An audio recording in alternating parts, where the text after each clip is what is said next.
"Now they're going to convict me, aren't they?" Elara murmured, her tired eyes sweeping the jury with one last, desperate, silent plea. The courtroom was in a sepulchral silence, the imminent verdict hanging like a sharp blade. Suddenly, a furious flapping of wings echoed through the chamber, louder than any thunder.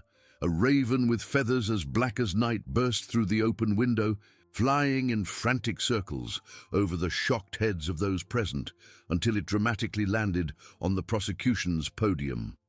All eyes fixed on it, as the animal, with a precise movement of its beak, dropped something small and shiny. A muffled gasp escaped the crowd, and what it brought to light would change not only the verdict, but the very face of justice forever. The small metallic object rolled smoothly over the polished wood of the podium, stopping a few inches from the prosecutor's tense fingers. It was a USB drive, but not an ordinary one. Dark, almost rust-like stains covered part of its silver surface, a disturbing indication that made many hearts in the room skip a beat. The silence, once sepulchral, transformed into a buzz of shocked whispers. Like a swarm of bees suddenly awakened, Elara, seated in the defendant's dock, slowly raised her head. Her eyes, previously fixed on the floor, now followed everyone's gaze to the small device. A wrinkle of confusion creased her brow. She didn't understand what was happening, but she felt the change in the air, an electric current of uncertainty sweeping through the room. Her lips trembled slightly, an almost imperceptible sign that hope, which she thought had abandoned her forever, might be trying to find its way back. Judge Helena, with her always impeccable posture, felt a shiver run down her spine.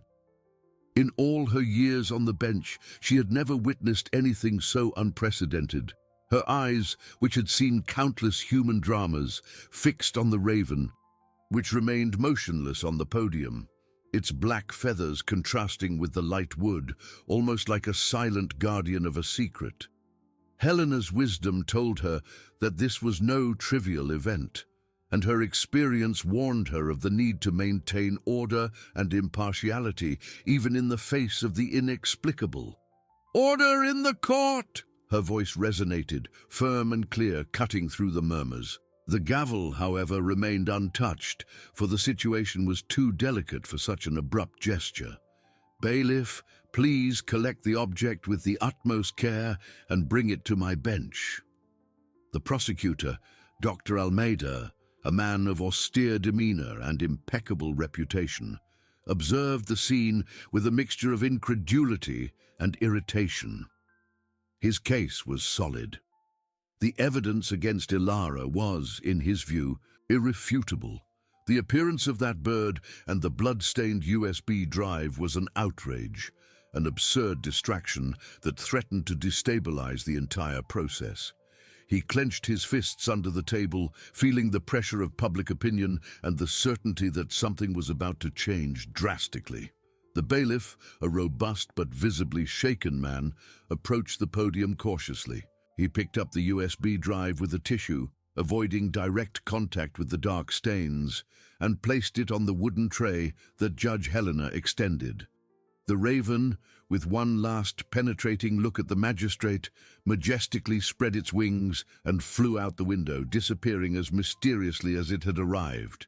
Helena took the USB drive, her fingers brushing its cold, irregular surface. The weight of the small object seemed to carry Elara's fate and perhaps the very integrity of that trial. She looked at the elderly woman, who now watched her with a silent, almost pleading intensity. The judge felt a tightening in her chest. That stained and mysterious USB drive was the only glimmer of light in a tunnel that seemed endless for the fragile defendant. Justice, she knew, did not always reveal itself through the most obvious paths, and at that moment the truth seemed to have found a winged messenger, an unexpected herald. What would be contained within? The answer could rewrite the history of everyone present. Judge Helena, with the blood-stained USB drive in her hands, felt the weight of responsibility press on her chest. Her eyes swept the room, lingering on Ilara, who watched her with fear and a newly awakened curiosity. The magistrate knew that every second was crucial. That small object could be the key to unraveling a mystery or a mere distraction. With a discreet nod, she called the bailiff. "We need a technician. This device must be examined and its content projected for the entire court with urgency and security." The murmuring in the room resumed more intensely. The promise of an imminent revelation hung in the air, electrifying the atmosphere. Dr. Almeida, the prosecutor, felt a chill. He tried to maintain his composure, but the irritation on his face was palpable. This was his case, built with months of arduous work. The idea that a bird and a USB drive could dismantle everything was an outrage to his intelligence. He crossed his arms, jaw clenched, observing the commotion with skepticism bordering on silent fury. As a visibly nervous young technician connected the USB drive to a computer and prepared the projector for the large courtroom screen, Ilara clasped her wrinkled hands. Her heart beat erratically, a strange melody of deep hope and dread. For so long, she had resigned herself to her fate. Now, however, a small flame flickered within her, ignited by the winged messenger. She raised her eyes to the blank screen, which would soon reveal something that could change everything. Her breathing was shallow, every muscle in her body tensed with anticipation. Judge Helena observed the process with serenity, despite the turbulence in her soul. The social pressure and Ilara's apparent guilt had been a burden, but her faith in justice was unwavering. She believed that truth, however hidden, would always find a way. The Raven, with its audacious act, seemed proof of this. "All set, Your Honor," the technician announced, his voice thick with emotion. Helena nodded, her gaze fixed on the screen. The moment of truth was about to arrive. The history of that trial would never be the same. The image appeared on the screen, initially blurred, then gaining focus. It was a video showing a dark, dimly lit room. The total silence in the courtroom was absolute, dense. Ilara held her breath, eyes wide, fixed on the projection. Prosecutor Almeida leaned forward, skepticism giving way to apprehension. Judge Helena felt a knot in her stomach. The stains on the USB drive, the mystery of the Raven, everything condensed.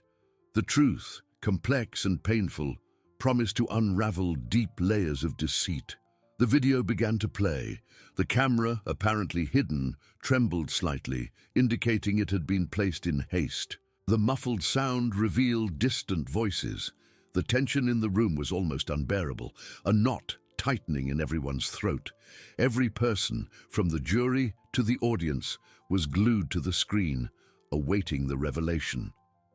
Ilara, mouth agape, felt a tear roll down her cheek. Hope, once a whisper, now surged in her chest. She didn't know what was coming, but she felt that something was about to unfold, finally bringing light to her darkness. The prosecutor, eyes fixed, seemed petrified, unable to look away. Suddenly, a figure appeared on the screen, moving with surprising agility for a man of his build. It was Ricardo, the right-hand man of the deceased businessman, a constant presence in the news and in the courthouse corridors during the investigations. He wore gloves, and his movements were calculated, almost choreographed. The image, though grainy, was clear enough to show his face, illuminated by a handheld flashlight. His eyes, once so polished and full of false sympathy, now revealed an icy coldness, a ruthless calculation. The courtroom let out a collective gasp. The muffled sound of the video gained clarity, revealing Ricardo's voice, low and conspiratorial. He wasn't speaking to anyone, but seemed to be narrating his own steps, perhaps to himself, or for a recording he didn't know was being made. "Here, her wallet, perfect. No one will suspect an old lady, and the note. It looks convincing." He picked up a small object and carefully placed it in a drawer, then arranged some papers on a table, scattering them so they looked like they had been rummaged through. The meticulousness of his actions was chilling. Ilara brought her hands to her mouth, a stifled sob escaping. It wasn't a sob of pain, but of overwhelming liberation. This was the proof, the truth she had no words to express. The memories of the objects found in her house, of the accusations that suffocated her, now took on a new and terrible meaning. Her tear-filled eyes fixed on Ricardo, the man she barely knew, but who had orchestrated her downfall with such cruelty. Judge Helena pressed her lips together, her expression grave. The intuition that had bothered her from the beginning, the feeling that something was deeply wrong, now materialized in a shocking way. Justice at times was a tortuous path, but truth, when it came to light, was undeniable. She observed the prosecutor, Dr. Almeida, whose face contorted in a mixture of disbelief and fury. His case, his reputation, everything crumbled before everyone's eyes. He tried to stand, but his legs seemed to have lost strength, and he fell back into his chair, his gaze fixed on the screen, as if seeing a ghost. The video continued, showing Ricardo manipulating other items, simulating a break-in, planting false clues that pointed directly to Ilara. He even simulated a small struggle, knocking over a vase and scattering dirt on the floor, all to create a narrative that would incriminate the elderly woman.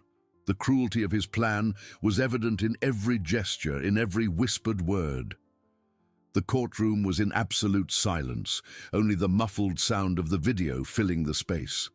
The jury, once so convinced of Ilara's guilt, now exchanged shocked glances, incredulity stamped on their faces. Judge Helena felt the weight of that moment.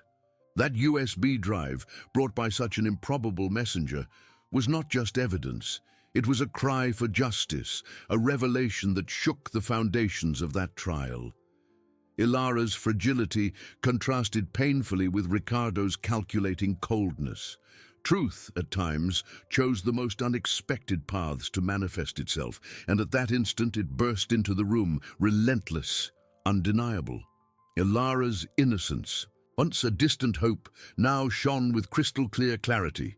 The true culprit was exposed, not by witnesses or complex forensic analyses, but by his own image, captured in a moment of darkness and betrayal. Ricardo's fate was sealed, and justice finally began to unfold for Ilara. The silence that followed the video's revelation was more eloquent than any shout. Ricardo, the businessman's right-hand man, who until then had watched the projection with a mask of disbelief, now cowered in his chair, his face pale and sweaty. Everyone's gaze in the room, previously fixed on the screen, converged on him, laden with repulsion and silent shock. The farce had been unmasked brutally and unexpectedly. Ilara, in the defendant's dock, felt a tremor run through her body, not of fear, but of overwhelming liberation. The tears, which for so long had been of despair and resignation, now streamed warm, washing away the pain of months of accusations. She raised her head, her eyes meeting Judge Helena's. There was immense gratitude, a silent acknowledgement that the truth, however dark, had finally found its way. For the first time, Ilara felt she could breathe. The weight of the world lifted from her fragile shoulders. Judge Helena, with impeccable posture and renewed intensity, broke the silence. Her voice resonated, firm and clear, cutting the tension. "Bailiff," she commanded, pointing at Ricardo, "arrest him immediately. He will be detained on charges of falsification of evidence, obstruction of justice, and certainly murder." A murmur of approval swept through the room, quickly quelled by the magistrate's gaze. Ricardo tried to stand, a stifled protest, but the bailiff was already quickly handcuffing him. The once influential man was led away, his protests muffled under condemning stares. The prosecutor, Dr. Almeida, watched the scene with shock and disbelief, which transformed into deep shame. His case, built with conviction, had crumbled in minutes, exposed by a video and a winged messenger. He felt the weight of his near failure, the injustice he had almost perpetrated. Helena turned to the jury, her eyes conveying seriousness. Members of the jury, what we have witnessed is irrefutable proof of Ilara's innocence. The prosecution's evidence was a cruel and calculated ploy to incriminate her. Truth, at times, finds unexpected paths, and today it has been revealed to us in a way that defies human comprehension. She paused. I ask you to retire to deliberate, although the decision, I believe, is evident. Ilara, in her seat, watched the jury leave. A shy, almost imperceptible smile bloomed on her wrinkled lips. It spoke of years of silence, of pain, and finally of deserved peace. She looked at the window through which the raven had departed, feeling a deep connection to that inexplicable act of altruism. Faith in justice, the overcoming of an unthinkable obstacle, truth by a mystical path. Everything fit together. The room, once a stage of despair, now radiated redemption and the promise of a new beginning for the fragile elderly woman. Family, community, justice would be restored. Judge Helena felt professional and personal satisfaction. That dark case ended with the light of truth, reaffirming her faith in the system, even with mystical aid. She knew the repercussions would be immense, and that truth at times found the most unexpected paths. The integrity of justice had been preserved. With an almost inaudible sigh, she observed Ilara, who now looked at her with pure gratitude. The heart of the elderly woman and that of justice had been healed. The courtroom, once a cauldron of emotions, now awaited the jury's return in an almost reverent silence. Every second seemed to stretch, the air heavy with expectation. Ilara, seated in her bench, felt her heart beat erratically, a bittersweet mix of anxiety and a newfound peace. Her eyes, which had witnessed so much darkness, now caught a glimpse of light. She clasped her wrinkled hands, her gaze fixed on the door through which the jurors had exited, imagining the decision that would seal her fate. Judge Helena observed the scene, her expression serious, but with a glimmer of hope. That trial had been a test of her faith in justice, and the turn of events brought by the raven had touched her deeply. Beside her, Dr. Almeida, the prosecutor, kept his head bowed, shame and remorse evident in his hunched posture. The weight of his near failure, of having pursued an innocent with such vehemence, was a palpable burden. His fingers drummed nervously on the table, a silent rhythm of regret. Suddenly the door opened. The jurors entered, their faces impassive but with a new gravity.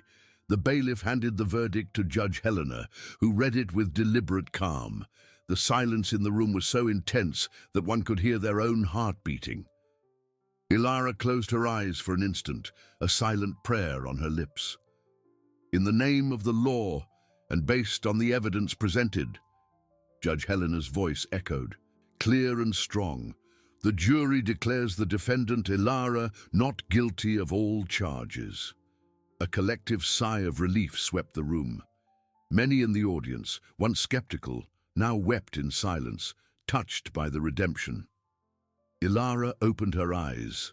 A solitary tear rolled down her wrinkled face, but this time it was of pure joy, of immense gratitude. She brought her hands to her chest, feeling the lightness of a weight she no longer knew she carried. The smile that bloomed on her lips was fragile, but genuine, illuminating her face with a beauty that time had not erased. Judge Helena gently tapped her gavel, a gesture that symbolized the end of a nightmare and the beginning of new hope. "Ilara," she said, her voice softened by contained emotion, "you are free." The magistrate looked at the elderly woman, and their eyes met in a moment of deep human connection, a mutual acknowledgement of the resilience of the human spirit. Dr. Almeida, raising his head, met Ilara's gaze. There was no anger in her eyes, only a serenity that disarmed him. He nodded slightly, a gesture of respect and a silent plea for forgiveness. That day would change not only Ilara's life, but also his own perception of justice. As the room began to stir, with murmurs of celebration and the flash of journalists' cameras, Ilara remained seated for an instant, absorbing every detail. She looked at the window through which the raven had entered and exited, an enigmatic smile on her lips. That winged messenger, that inexplicable act of altruism, had been the guiding thread of her liberation. Justice, she thought, truly found the most unexpected paths to manifest itself. Slowly, with the help of an officer who now treated her with reverence, Ilara stood up. Each step was light, as if the ground beneath her feet was an invitation to a future she dared not dream of. As she left the courthouse, the afternoon sun embraced her, a warmth that seemed to cleanse her soul. The community, once so skeptical, now received her with looks of compassion and solidarity. She felt the human connection, the power of forgiveness, and the beauty of overcoming adversity. Life, she knew, offered her a second chance, a new chapter to be written, free from the shadows of the past. Truth, finally, had prevailed. The afternoon sun, which before seemed a distant observer, now enveloped her with a comforting warmth. Ilara felt it on her wrinkled skin, a balm for her wounded soul. As she left the courthouse, the flashes of cameras dazzled her eyes, but the murmurs of the crowd were no longer of condemnation, but of relief and compassion. Unknown faces smiled at her, some waved, others even approached to offer a gentle touch on her shoulder, a gesture of solidarity she hadn't received in months. That was the embrace of the community, once so skeptical, now redeemed by the truth. She felt the human connection, the power of forgiveness, and the beauty of overcoming adversity in every gaze that met hers. With slow but firm steps, Ilara walked home. Every tree on the street, every flower in the neighbor's garden seemed to have a renewed glow. The air, once heavy with anxiety, was now light and fresh, inviting her to breathe deeply. She stopped before her small house, the home that seemed to have shrunk under the weight of the accusations. The wooden door, once a portal to solitude, now promised refuge and peace. As she reached for the doorknob, her tired eyes noticed something different. On the doormat there was a small package, wrapped in rustic fabric and tied with a raffia string. A wrinkle of curiosity creased her brow. Who could have left that there? With trembling hands, but driven by a new courage, she picked up the object. The package was light, almost ethereal. As she untied it, a small object of polished wood was revealed, delicately carved in the shape of a miniature raven, its wings open as if about to take flight. Beside it lay a single black feather, soft and shiny, identical to those of the winged messenger who had changed her destiny. And beneath the feather, a simple, unsigned note written in elegant handwriting. Truth always finds its messengers, Ilara, and sometimes they need help to continue their flight. Ilara's heart quickened. It was not a threat, but an invitation, a clue to something greater. That wooden raven, the feather, and the note were not just a gift. They were a link, a promise that the story did not end there. Judge Helena, in her chambers, also felt the reverberation of that extraordinary day. Dr. Almeida, the prosecutor, had formally apologized, his voice choked with remorse. The magistrate knew that Ilara's case would be remembered for a long time, a testament to the fragility of human justice and the unwavering strength of truth. But the note in Ilara's hand opened a new door, a new mystery, suggesting that the raven was not an isolated event, but part of a larger purpose, a call for her, in some way, to participate in the revelation of other truths. The overcoming of her own personal drama seemed to be just the beginning of an even deeper journey.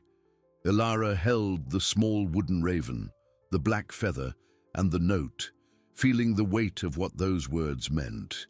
The overcoming of her own personal drama seemed to be just the beginning of an even deeper journey. Her wrinkled fingers caressed the polished wood, and she felt a strange warmth, almost an energy, vibrating from the object.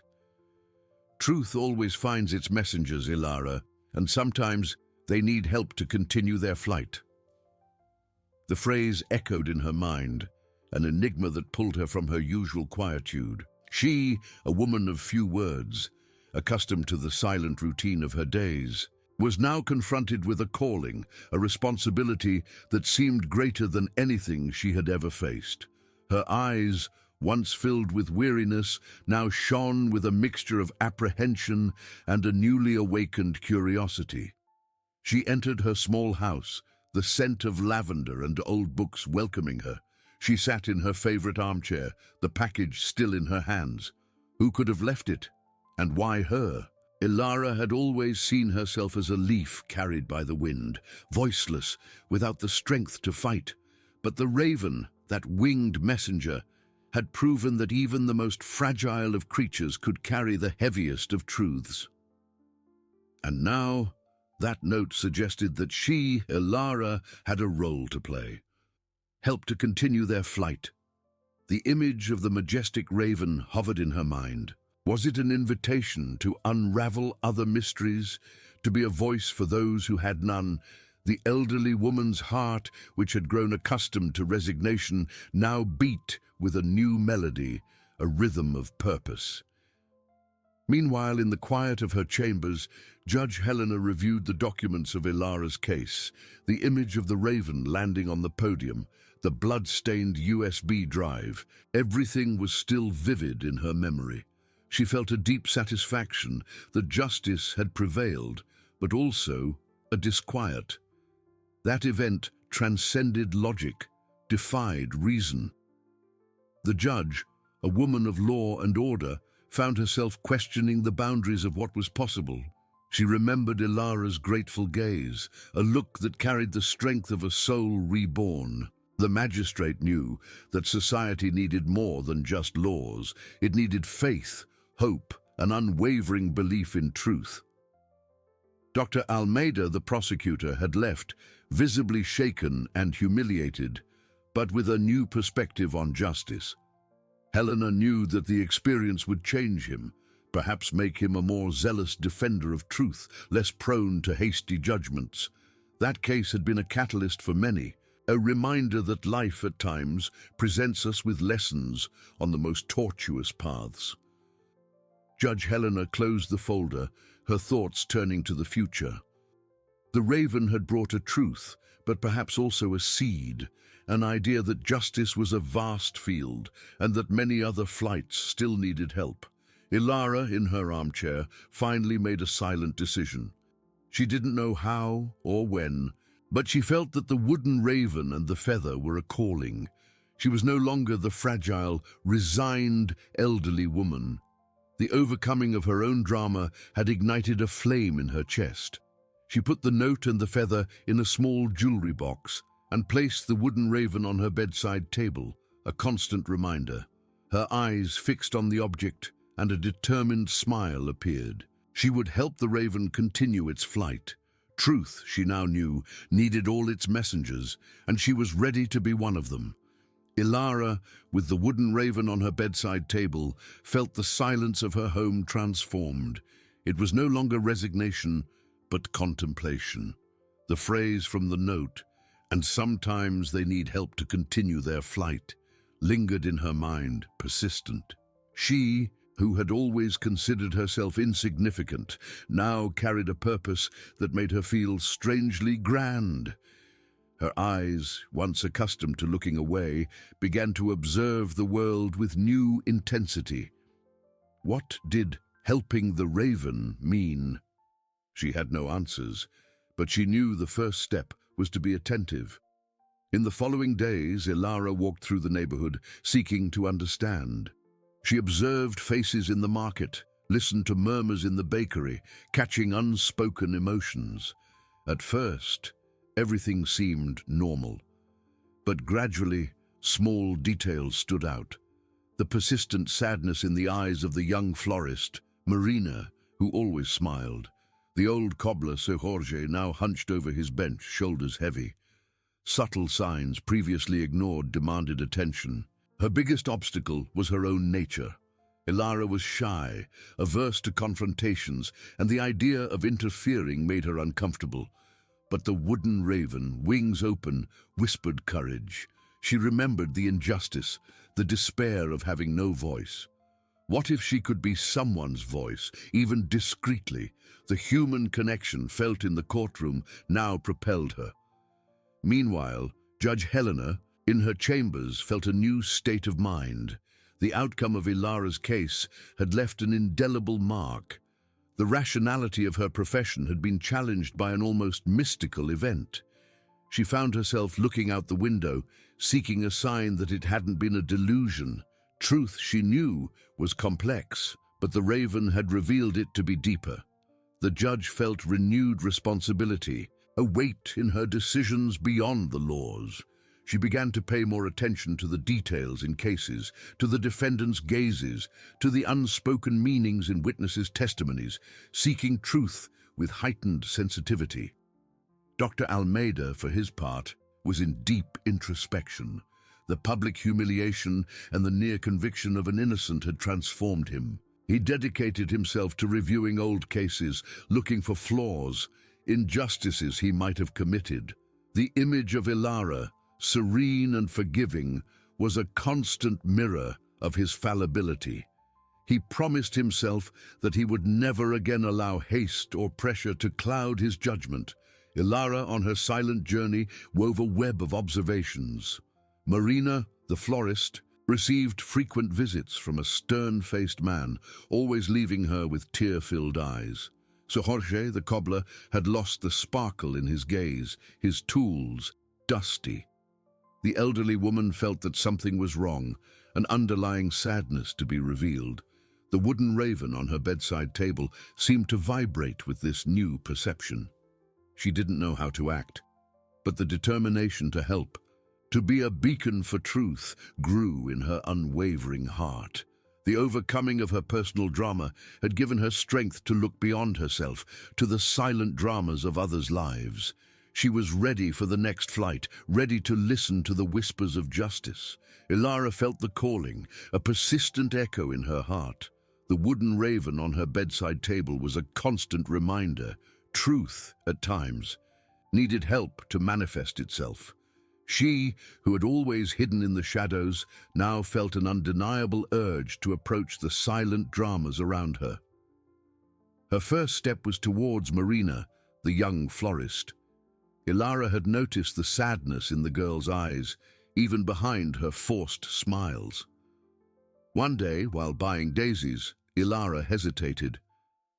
"Marina, dear," she began, her voice trembling, "your flowers are beautiful, but your sparkle seems dimmed." Marina, surprised, smiled weakly, looking away. "Just everyday challenges, Ilara," she replied, her voice choked. Ilara saw the tear Marina tried to hide. The stern-faced man whom Ilara had seen before appeared again at the flower shop with urgency. Marina visibly flinched.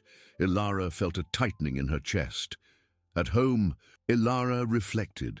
Shyness was a wall, but the memory of her despair propelled her. She needed more than observation, she needed connection. The next day, she baked a cornmeal cake, her mother's recipe, and took it to Sir Jorge, the cobbler. The sweet aroma filled the small cobbler's shop, once full of leather and sadness. "Sir Jorge," Ilara said, offering the cake, "I thought a little sweetness would do you good. Your hands look so tired." The old cobbler looked up, surprised. His fingers, once nimble, seemed heavy. "Ilara, how kind of you," he murmured, a slight blush on his cheeks. "I've been having difficulties. My eyesight isn't what it used to be, and orders have decreased." He sighed, resigned. Ilara noticed a crumpled eviction notice in the corner of the bench, almost hidden. Her heart tightened even more.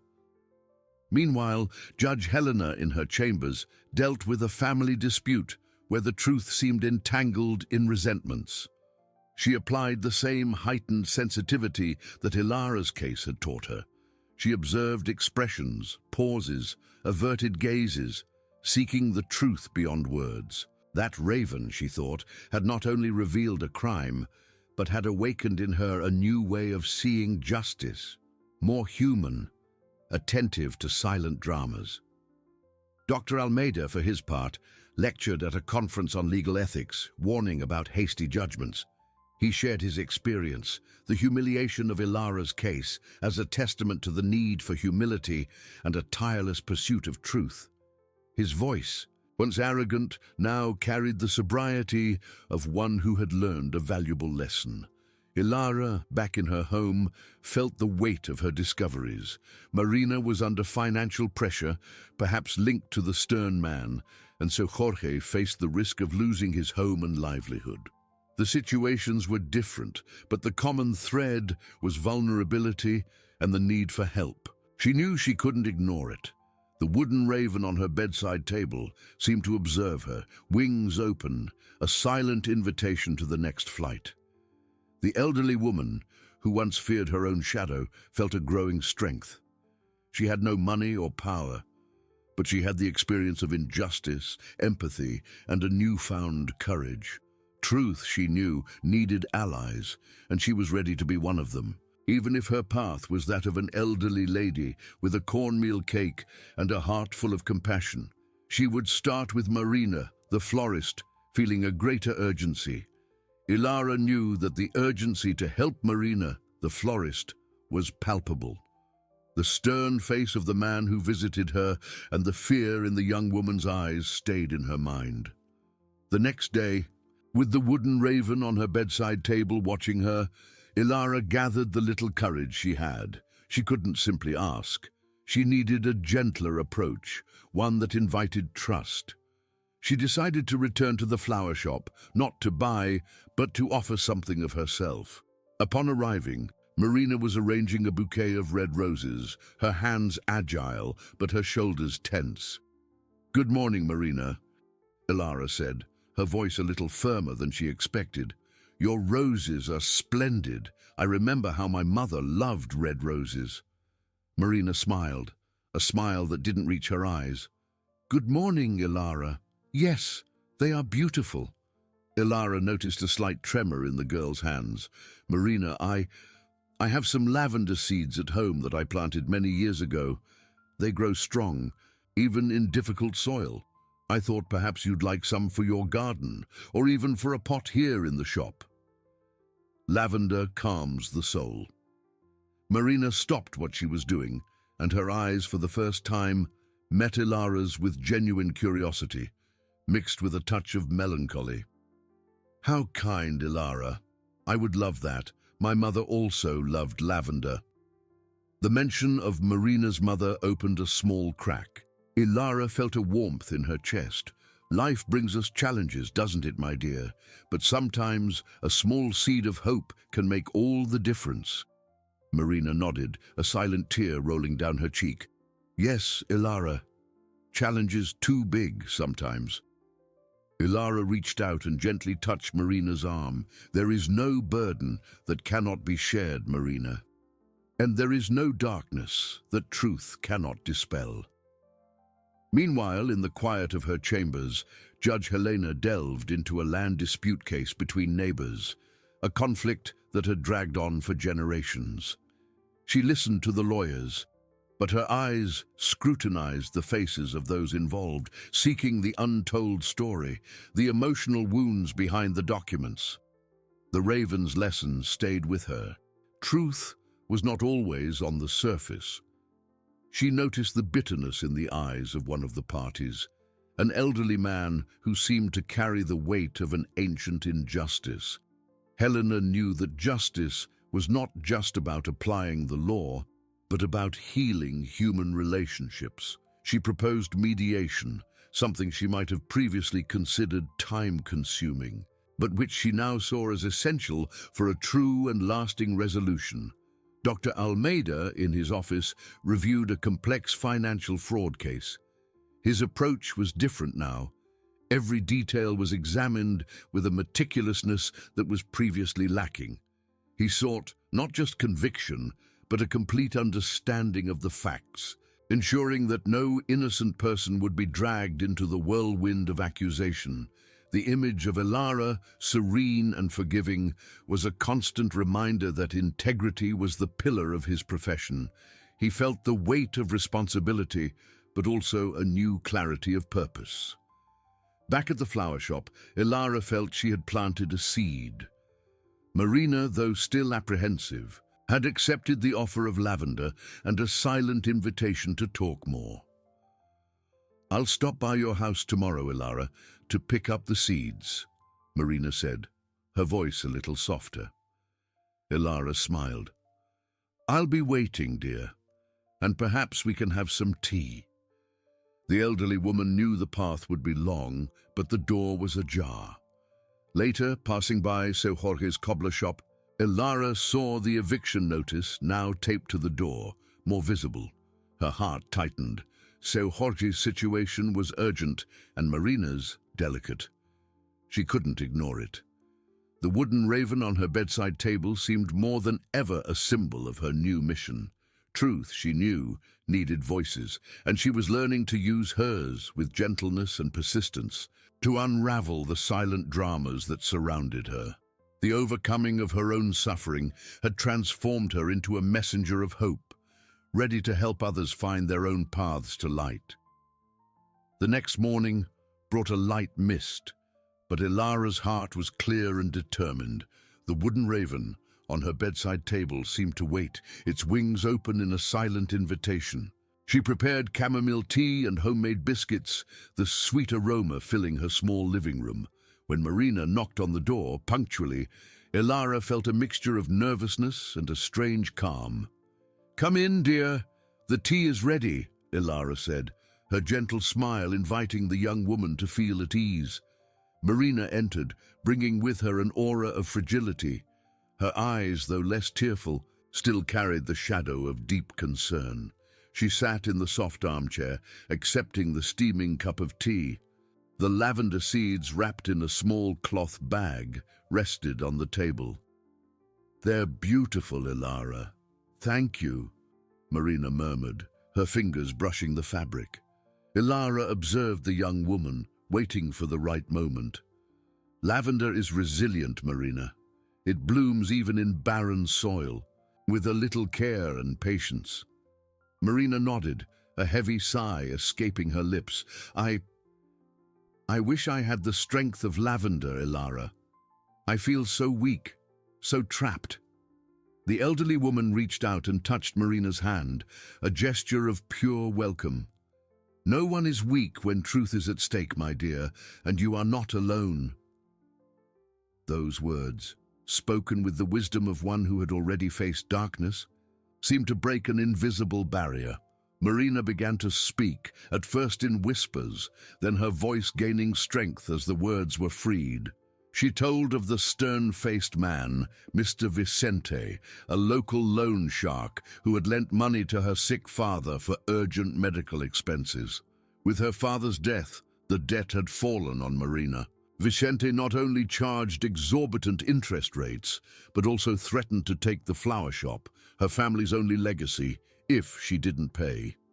He pressured her incessantly, using intimidating tactics, and Marina, with nowhere to turn, felt cornered, afraid of losing everything. The tear that now rolled down her cheek was not of shame, but of relief. He said, "If I don't pay by the end of the week, the flower shop will be his, and I have nothing left, Ilara." Ilara listened to every word, her heart tightening with the injustice. Marina's story echoed her own experience of how innocence could be crushed by cruelty. The wooden raven in her mind seemed to come alive, its wings beating in an urgent call. "Marina," Ilara said, her voice now firm, "you will not lose your flower shop, and Vicente will not get away with this." The elderly woman felt a flame ignite in her chest, a determination that surprised her. Meanwhile, in the cobbler's shop, Seu Jorge tried to mend an old shoe, but his blurry eyes could barely see the thread. The eviction notice, now insistently tacked to the door, was a cruel reminder that his time was running out. He sighed, loneliness and despair weighing on his shoulders. In Judge Helena's chambers, the mediation between the neighbors progressed. She insisted on the importance of hearing both sides, seeking the root of the resentment. Truth, she knew, was a delicate thread. and justice a complex embroidery. Her mission was to restore peace. Dr. Almeida, in his office, received news that the investigation into the financial fraud he was reviewing had revealed a much larger scheme than initially imagined. He felt a shiver. Truth, at times, was a multi-headed monster, but he was ready to face it. Ilara, holding Marina's hand, felt the weight of responsibility, but also the strength of her new mission. The wooden raven was not just a symbol. It was a call to action. She knew she needed to find a way to help Marina, to expose Vicente's cruelty. Truth, she promised herself, would find its way, and she would be its messenger, no matter the cost. The path would be arduous, but the overcoming of her own drama had given her the courage to fight for others.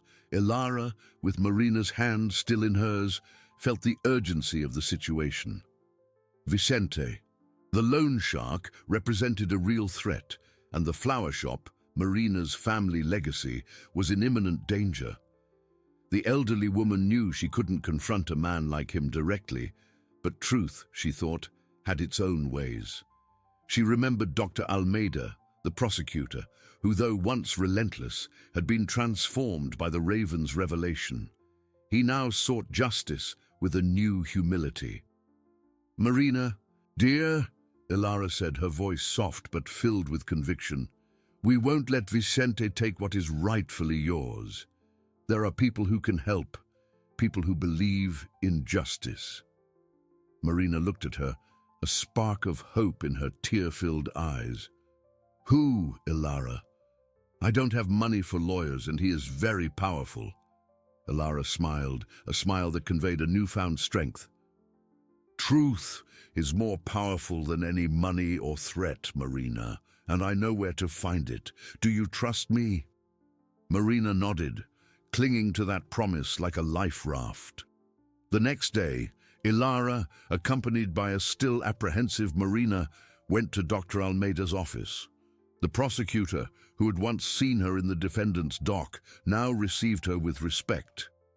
Ilara, with her calm dignity, narrated Marina's story, Vicente's exorbitant interest rates, his threats, and the young woman's pain and fear.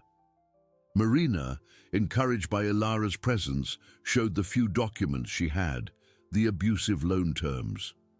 Dr. Almeida listened attentively, his expression serious.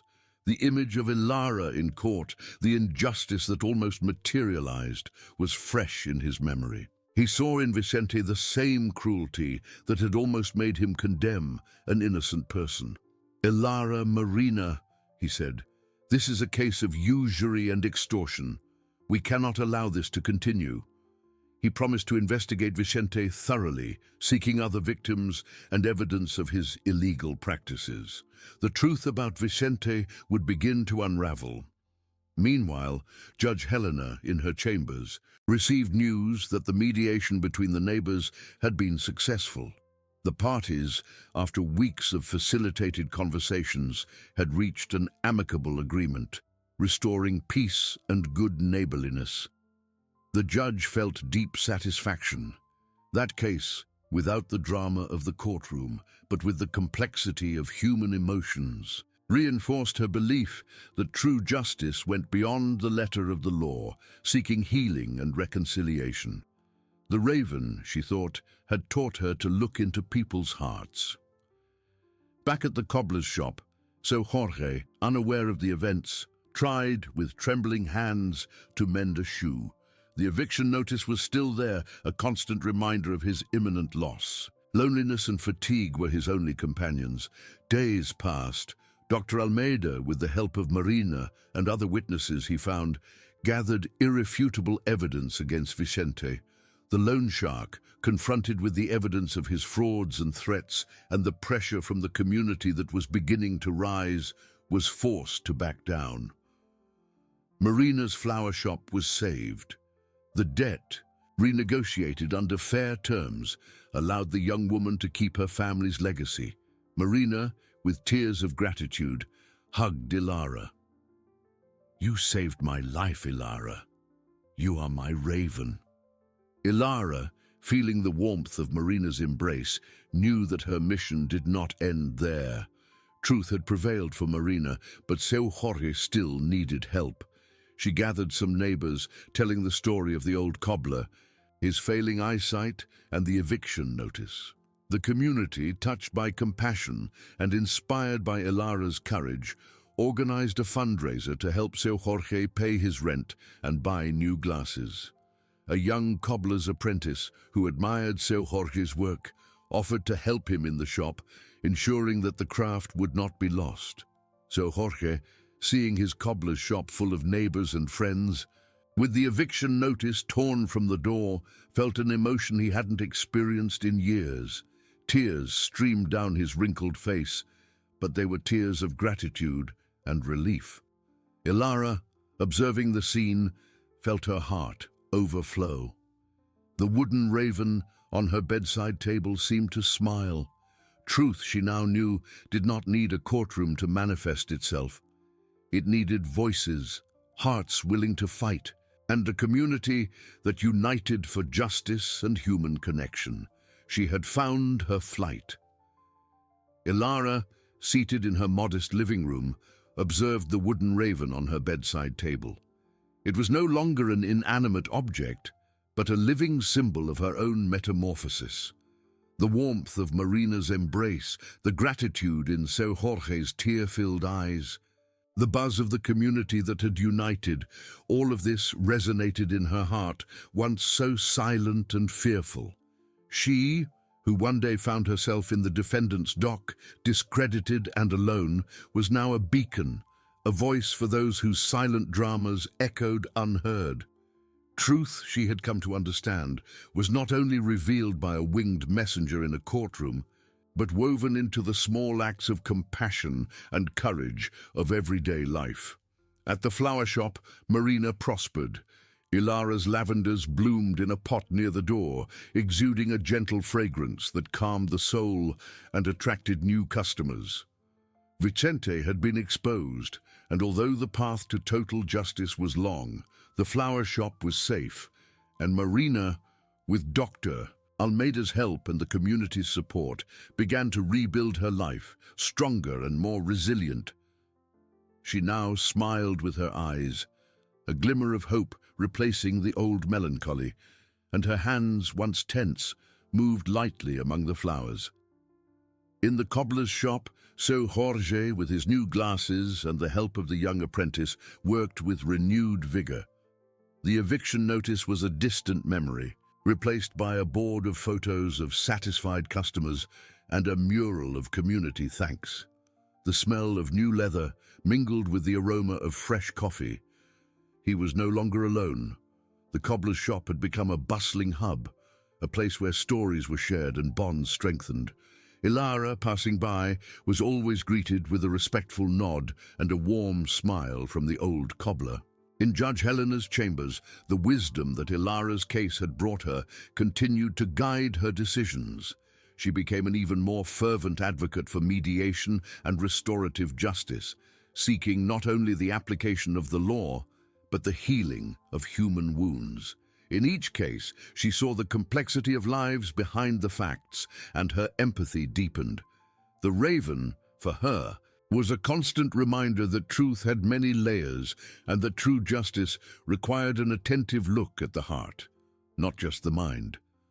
Her eyes, once focused only on codes, now read souls. Dr. Almeida, for his part, had transformed completely. His arrogance had given way to humility, and his pursuit of conviction to the unrelenting pursuit of the complete truth. He lectured at universities, sharing his experience and warning about the dangers of hasty judgment. He became a mentor for young prosecutors, instilling in them the importance of ethics, compassion, and diligence in every process. The image of Ilara, serene and forgiving, was a beacon that guided his actions, ensuring that justice was served with integrity and humanity, always with a touch of sensitivity. Ilara, at the end of her day, felt a deep peace, a contentment she had never imagined possible. The journey that began with fear and despair had transformed into a grand purpose. She was no longer the fragile, silent, elderly woman who cowered in the shadows. She was a woman who had found her voice and her strength, a messenger of hope, an unbreakable link in the chain of human connection that formed around her. The wooden raven now seemed not only to observe but to smile, its wings open to a future where truth, however dark, would always find a path to light, driven by the courage of altruistic hearts and the unwavering unity of a community. Life, she knew, was an eternal flight in search of justice, a path that revealed itself with every act of kindness, with every hand extended, and she was ready to continue flying, her heart overflowing with compassion, guiding others to clarity and hope. Ilara, with the serenity of one who had found her true place in the world, felt each dawn as a new invitation. The wooden raven on her bedside table, now polished by the frequent touch of her fingers, seemed a silent guardian of all revealed truths. She no longer sought grand dramas. Her mission manifested in small gestures, in conversations by the window, in tea offered to an anxious neighbor. Her house, once a refuge of silence, had become a safe harbor, a place where people knew they would find an attentive ear and wise counsel, tempered by experience and compassion. The elderly woman, who once felt invisible, now perceived the invaluable worth of her presence and her gentle voice. Marina, at the flower shop, was a living testament to transformation. Her roses now seemed to bloom with a different glow, reflecting the new light in her eyes. She not only sold flowers, she shared stories, offered a sympathetic ear to customers who, like her, faced their own Vicentes. Inspired by Ilara, Marina began organizing small gatherings in her shop, where neighbors could share their concerns and find mutual support, strengthening community bonds. Ilara's lavenders, planted in strategically placed pots, exuded their calming fragrance, creating an atmosphere of welcome and hope. The flower shop had become a hub of human connection, a garden where not only flowers, but also friendships and solidarity bloomed with renewed vigor. In the cobbler's shop, Sir Jorge and his young apprentice, Tiago, formed an inseparable duo. Tiago, with his youthful enthusiasm, learned the secrets of the craft, while Sir Jorge, with the patience of years, transmitted not only techniques, but also the philosophy that every mended shoe carried a story, a piece of someone's life. The revitalized cobbler's shop was a bustling hub, with customers who came not only to repair their footwear, but to hear Sir Jorge's stories and feel the warmth of the community.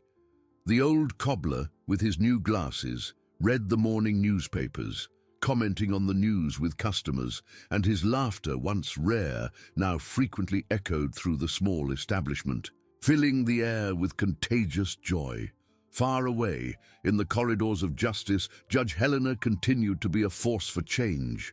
She had implemented a pilot program for restorative justice in less complex cases, encouraging dialogue and reparation of damages instead of simple punishment. Her sentences were permeated by a deep understanding of human nature, and she strove to ensure that each decision not only applied the law but also promoted reconciliation and the healing of deep wounds. The raven, for her, was a constant reminder that truth was multifaceted and that true justice required a look beyond the obvious, a dive into people's hearts and their complex relationships. Dr. Almeida, for his part, had completely transformed. His arrogance had given way to humility, and his pursuit of conviction to the unrelenting pursuit of equity and truth. He lectured at universities, sharing his journey of transformation at legal conferences across the country. His voice, once used to accuse with vehemence, now inspired young lawyers and prosecutors to seek truth with integrity and compassion. Thoroughly understanding every nuance of cases, he advocated for the importance of listening to all voices, of not being swayed by appearances, and of always questioning what was hidden.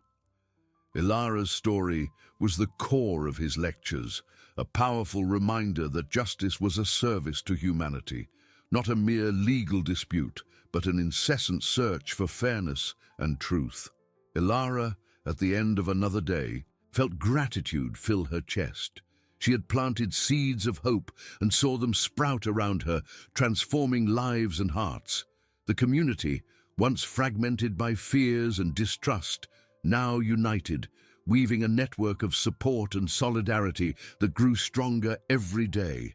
The wooden raven, under the soft light of the bedside lamp, seemed to wink, a silent accomplice to a greater truth, that the courage of an altruistic heart could, in fact, change the world, one small gesture at a time. She knew that her flight would continue, guided by compassion and the certainty that light would always find a way, even in the greatest darknesses, illuminating the hearts and souls of all.